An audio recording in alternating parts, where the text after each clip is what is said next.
நம்ம வீட்ல சண்டை கட்டினாலும் சரி, இல்ல கம்பெனில சண்டை கட்டினாலும் சரி, யார் கூட நம்ம சண்டை கட்டுறோமோ, அவங்க சைடு அவங்க சொன்னாங்கன்னு வச்சுக்கோங்களேன், அவங்கள பொறுத்தவரைக்கும் அது கரெக்ட்டு. அதே மாதிரி நம்ம சண்டை கட்டுறப்ப, நம்ம சைடு சொல்றப்ப, நம்ம சைடு அது கரெக்ட்டா இருக்கும். அப்புறம் இன்னொரு விஷயம் அப்டின்னா, எல்லாருமே கரெக்ட்டா பேசுனா, யார் நியாயத்த பேசுறது அப்டின்றப்போ, நம்ம வந்து அத தப்பா பேசுறப்ப, நம்ம மனசாட்சி இருக்கு பார்த்தீங்களா, அது கேள்வி கேட்கும். "நீ பேசுறது தப்பு" அப்படின்னு சொல்லி கண்டிப்பா நம்ம மனசாட்சி சொல்லும். அதே மாதிரி நீ கரெக்ட்டா பேசுற அப்படின்னா, நான் மொதல்ல தட்டிக் குடுக்குறது நம்ம மனசாட்சியா மட்டும் தாங்க இருக்கும். அதனால தான் சொல்றேன். நம்ம யாருக்கு பயப்படுறோமோ இல்லையோ, கண்டிப்பா மனசாட்சிக்கு எல்லாருமே பயந்து பயந்து தாங்க வேலை செய்வாங்க. ஏன்னா வந்து வேற ஏதாவது தப்பு பண்ணிட்டோம்னு வச்சுக்கோங்களேன், நம்ம வந்து அவன் மறந்துருவான். ஆனா வந்து இந்த மனசாட்சி வந்து நம்மள உறுத்திக்கிட்டே இருக்கும். "நீ இத பண்ணிட்ட, இத பண்ணிட்டன்னு" சொல்லி. அதனால பெண்களெல்லாம் பார்த்தீங்கன்னா, வேலை செய்ற இடத்துலயும் சரி, பக்கத்து வீட்லயும் சரி, இல்ல வெளியில எங்கேயுமே சரி, அவங்க குடும்ப ரகசியத்த வந்து யார்கிட்டயுமே நீங்க சொல்லாதீங்க. உங்ககிட்ட இருக்கிற வரைக்கும் மட்டும் தாங்க அது ரகசியமா இருக்கும்.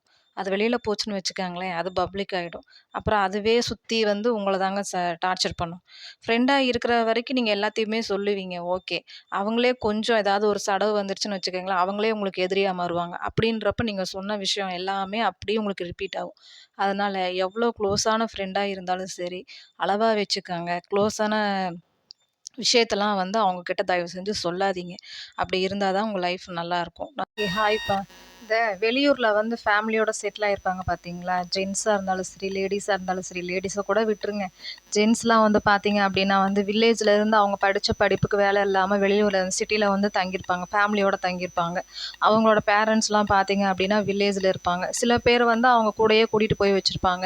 சில பேர் வந்து ஊர்லயே விட்டு வச்சிருப்பாங்க. நான் என்ன சொல்றேன் அப்படின்னா, சிட்டில இருக்கிறவங்க வந்து அதாவது கூட அப்பா, அம்மா இல்லாதவங்க. அடிக்கடி நீங்க அவங்களுக்கு ஃபோன் பண்ணி பேசலைனாலும், எப்பயாச்சும் ஒரு தடவையாவது ஃபோன் பண்ணி, "அம்மா நல்லா இருக்கீங்களா? என்ன பண்றீங்க?"